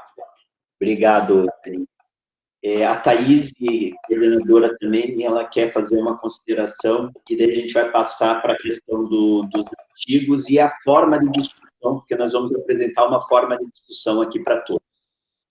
Bom dia a todos e a todas. Queria primeiro parabenizar o professor Daniel pela excelente explanação, como sempre, né, o mestre de todos nós do júri, e dizer que essa última colocação do professor Daniel ficou muito claro para mim como é importante o magistrado, pelo menos, tentar preservar a sua originalidade cognitiva, da mesma forma como o jurado chega, né, em plenário sem ter conhecimento dos autos. O professor Daniel deixou muito claro essa tentativa dele, me parece muito importante isso, como magistrado, essa posição.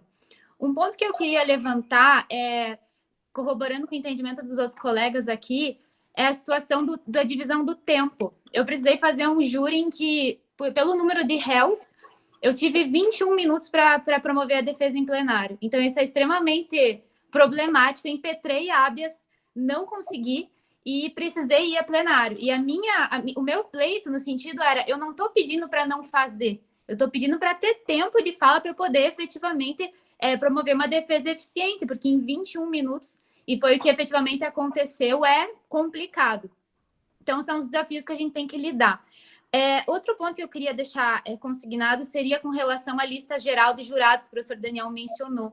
Aqui em Curitiba, nós temos, nítido assim, o cuidado que essa seleção ela tem para poder corroborar com a representatividade da população no júri, no conselho de sentença. Então, isso é muito importante. A forma como é feito, pelo menos aqui, né, diferente de outros estados, diferente do interior, é nítida essa diferença para tentar homenagear essa representatividade no conselho de sentença.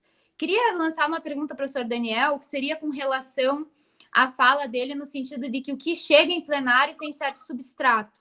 Professor, com relação à decisão de impronúncia, o senhor enxerga como algo que a gente pode considerar constitucional colocar o acusado nessa situação de limbo processual, digamos assim? Qual é o lugar dele no processo? Ele fica sujeito a o processo ser reaberto, surgirem provas novas, enfim, não é dado um desfecho digno ao caso, nesse sentido que eu gostaria de colocar. O senhor entende que a decisão de impronúncia, ela possa ser vista como inconstitucional, que se não tivesse substrato, deveria, então, imperar outro desfecho? Enfim, seria esse o meu questionamento.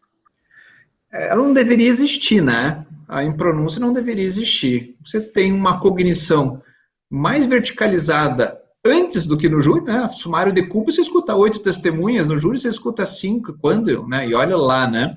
E segundo a orientação agora do STJ, seriam 5 ponto, né? Não seriam 5 para cada fato, inclusive, né? Uma orientação nesse sentido, delimitando ainda mais a instrução em plenário. Então, quando você tem uma cognição mais profunda, você impronuncia, fica uma questão um tanto delicada. Não deveria existir essa decisão. Penso que, especialmente, quando você escuta todas as testemunhas que foram indicadas pelo Ministério Público. Né? Às vezes você escutou 8 testemunhas e não consegue mandar o sujeito a júri. Entendo que essa decisão não deveria existir. Já tomei decisões, já fiz isso. Se você der uma olhada lá a partir do ano de 2010, tem decisões em que eu absolvi propriamente o réu, entendendo aí que naquele caso não haveria a menor possibilidade de surgimento de prova nova, e toda a cognição que deveria ter sido feita foi. E absolvi aplicando 386, lá atrás, né, absolvendo ali o acusado. Agora, há pouco questionamento da advocacia nesse sentido também. A impronúncia é vista como uma vitória, né?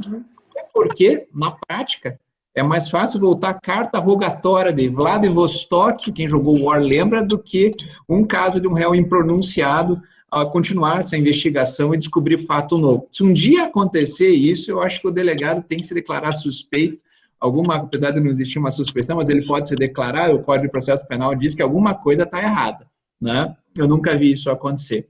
Então, talvez por ser considerada a impronúncia uma certa vitória, esses questionamentos não surgem, né? Não surgem.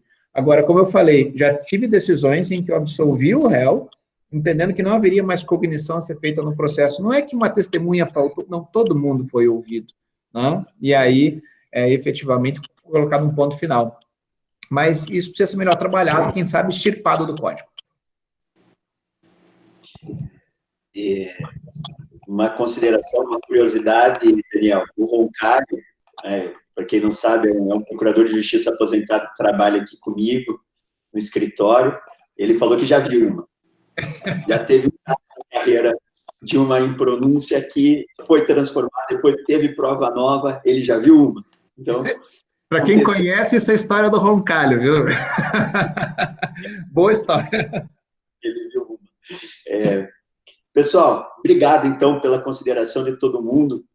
Aí, então, deixa eu agora, só vou continuar aqui a pauta, vai ser rápido, prometo, eu sei que o pessoal já deve estar com fome, mas eu acho que o principal aqui, andando com a ata e qualquer coisa, a Alanis, que é a secretária do NUPEJURI, ela também pode falar, mas continuando aqui com a ata, como que a gente vai fazer? Uma das nossas propostas era justamente em que as pessoas pudessem efetivamente discutir. Só que como fazer uma discussão num grupo muito grande, sem que isso tome um tempo, talvez, que vá o dia todo, ou muitos dias, ou a gente tenha que fazer um encontro, um final de semana, a gente vai fazer da seguinte forma. O Victor também está aí, que é o responsável pelo site, também aluno da FAI, e a gente vai apresentar, tá, nos próximos dias, um modelo como se fosse um modelo de fórum, tá, um modelo de discussão. Então, como que vai funcionar? A gente vai colocar algumas questões, por exemplo, as questões que o Daniel trouxe hoje, que ele trouxe ali, sei lá, não coloquei aqui para contar, mas deve ter umas 15 questões que poderiam ser discutidas com maior profundidade. E nós vamos abrir essa discussão por algum tempo. Então, todo mundo, todos os membros do NUPEJURI vão poder colocar a sua opinião, ou se achou interessante uma decisão, uma jurisprudência, ou o posicionamento de algum doutrinador, ou a sua própria decisão. Nós temos pessoas aqui, todo mundo aqui, creio que consegue fazer alguma interpretação em relação a isso e tem alguma coisa para colaborar de qualquer ângulo. E depois desse prazo de discussão, nós vamos fazer uma comissão científica para cada caso, e depois nós vamos solidificar, vamos sedimentar aquilo que foi colocado de uma forma concatenada. Tá? Então, vamos colocar de uma forma concatenada aquele ponto. Vai ser um projeto, né? Um projeto como se fosse uma enciclopédia, um glossário, alguma coisa sobre o Tribunal do Júri. A ideia é que seja em open source mesmo, a ideia é que seja para que seja uma expectativa de a gente poder propalar o conhecimento mesmo, divulgar, e que todo mundo tenha acesso a isso. Então, alguém quer fazer uma petição, vai poder pegar, quer uma discussão, vai poder pegar, faz um Ctrl+C, Ctrl+V, vai estar lá o nome das pessoas que colaboraram com aquela construção, tá? Mas todo mundo vai poder discutir. E daí a gente coloca, claro, se tiver pontos divergentes, vai ser colocada a divergência também, mas vai ser colocado de uma forma concatenada para que a gente possa fazer essas discussões também. Tá? Então, é importante. Então, hoje em dia, nós temos, claro, artigos na internet em que a pessoa que se sente, às vezes, mais incomodada com o assunto ou mais curiosa, escreve, mas também isso, talvez, dentro de um espaço organizado, nós consigamos ter aí uma evolução em alguns aspectos e levar esse material, divulgar esse material, como foi falado aqui, talvez para os juízes, talvez para os magistrados de uma forma geral, para os promotores, para os advogados, para os estudantes, um material de qualidade. Tá? Então, esse vai ser um projeto que a gente vai desenvolver agora, vai ser lançado aí nesses próximos dias, na próxima semana, provavelmente. E como que vai funcionar as regras, a gente vai mandar para todo mundo por e-mail, que é a nossa ferramenta, né, principal, porque nós sabemos que mandar muita coisa no WhatsApp é muito complicado, eu já vou falar sobre o WhatsApp, mas a ferramenta principal vai ser o e-mail de divulgação disso, então nós vamos mandar para vocês como que vão funcionar as regras sobre esse espaço de discussão, e daí nós convidamos todo mundo para efetivamente colaborar. Tá? Porque aqui nós temos gente, né, como foi falado aí, de Alagoas, né, tem do Rio Grande do Sul, tem de São Paulo, que inclusive falaram hoje. Então, o júri também ele tem as suas peculiaridades regionais, e que talvez, pela parte prática, também seja interessante todo mundo colaborar e conseguir fazer um material mais completo. Nossa ideia é efetivamente ter um material completo a partir de discussões, inclusive interdisciplinares. Né? Nós temos membros aqui que não são apenas da área do direito. Então, nós podemos também ter essa conversa, esse diálogo com as outras áreas. Tá? Então, a ideia da discussão principal, claro, nas nossas reuniões vamos fazer discussões sempre, como nós fizemos, mas não dá para aprofundar muito. Vejam a quantidade de temas, o Daniel hoje nos limitou com temas, né? Então, a gente precisa ter uma forma de a gente poder conversar sobre isso. Tá? Então, o fórum, uma espécie de fórum, vai vir nesse objetivo. E assim todo mundo vai poder participar e vai poder aprender junto, né? Que é uma troca em que todo mundo aprende. Então, esse é o primeiro ponto. O segundo ponto é efetivamente voltado à produção científica para aqueles que têm interesse. Então, a gente vai fazer a chamada de artigo. Aliás, os alunos da FAI já estão desenvolvendo artigos, mas nós estamos abertos a desenvolver artigos em conjunto. Então, se alguém tiver interesse, nós vamos fazer isso de forma oficial, de escrever um artigo. Claro, dependendo do tamanho do artigo, nós podemos tratar isso de uma forma mais científica mesmo, para publicação com qualis e tudo mais, como também pode ser uma publicação simples, no nosso site, ou onde quer que seja. Então, quem quiser fazer isso, depois pode demonstrar o interesse, quem já quiser, claro, já pode colocar o nome aí, igual o Peter já falou, tem um problema, nossa equipe, aí a Alanis e o restante do pessoal vão entrar em contato, depois a gente vai fazer uma chamada, então vai estar disponível para a gente fazer de artigos, publicações, e principalmente daí, dependendo de qual é o tema que for tratado, a gente pode fazer a ponte, porque nós somos em muitos, para eventualmente artigos em coautoria, que é mais fácil, a gente consegue aprofundar. Tá? Então, vai ter uma chamada de artigos. Então, a discussão basicamente vai ser a partir da questão de artigos e desse projeto diferenciado, que daí é inédito mesmo, a gente não tem ainda, que a gente propõe fazer, que vai ser a principal forma. O ponto 6, inclusão de novos membros. Pessoal, querem convidar, fiquem à vontade, todo mundo, como eu falei, tanto questão de outras áreas, um dos objetivos, como vocês podem ver lá no site do NUPEJURI, um dos objetivos é, efetivamente, a questão do desenvolvimento de estudos interdisciplinares.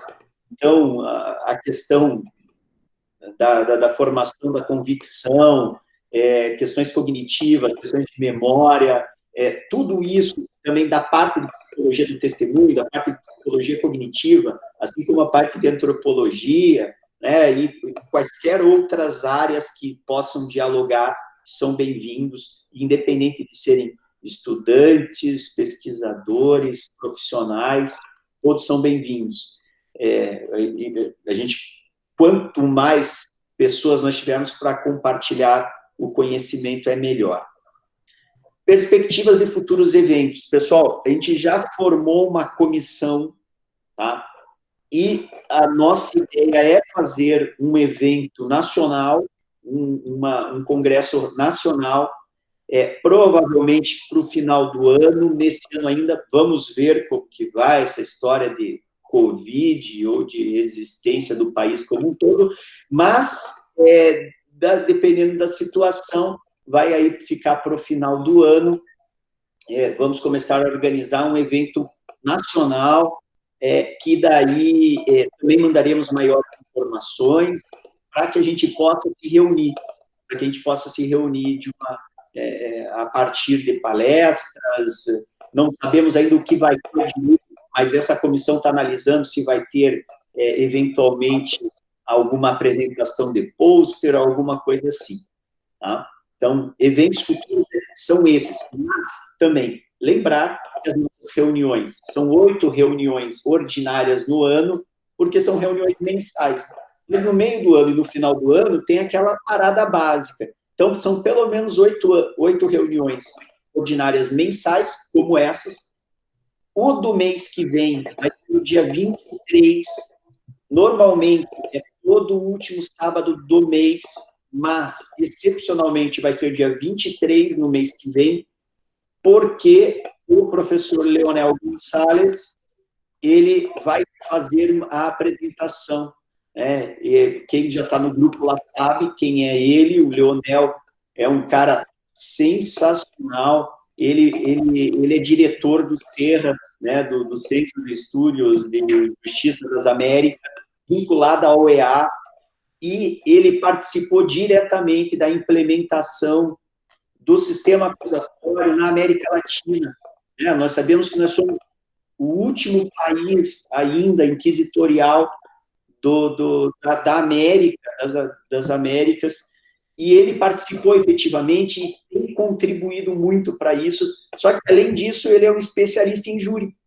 Ele auxiliou na implementação do júri argentino, por exemplo. Ele mora no Chile, que é onde é a sede do CERRAS, e ele vai nos brindar aí também com uma palestra relacionada ao júri na América Latina. Então, a questão do funcionamento, como que é o júri nos outros países relacionados a isso.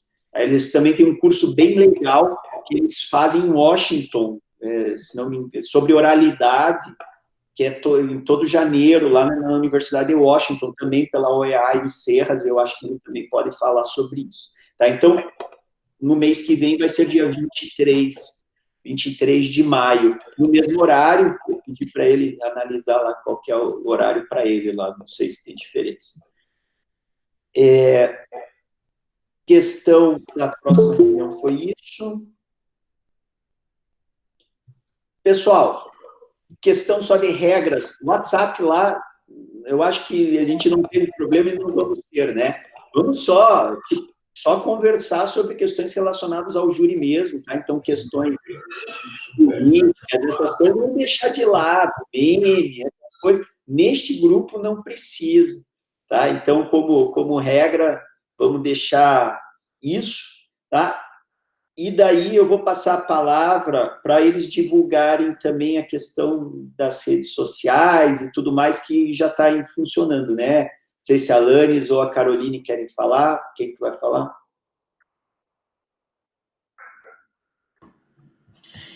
Só queria convidar os colegas para curtir a nossa página no Facebook e no Instagram, seguir a gente lá. Inclusive, já repostei alguns dos stories, né, que alguns colegas nos marcaram. E é só isso mesmo, gente. Sigam lá, que daí ajuda a gente a compartilhar o nosso trabalho. Qual que é o endereço? É só jogar no Pjuri, tanto no Facebook quanto no Instagram. É só jogar no Pjuri. Beleza. Alanis, quer dar um oi aí para todo mundo te conhecer? Oi, gente. Então, bom dia, né, a todos. Para aqueles que me conhecem, então, meu nome é Alanis, eu sou a secretária-geral do NUPJURI. Aos que já me conhecem, é um prazer revê-los e ter os senhores aqui conosco.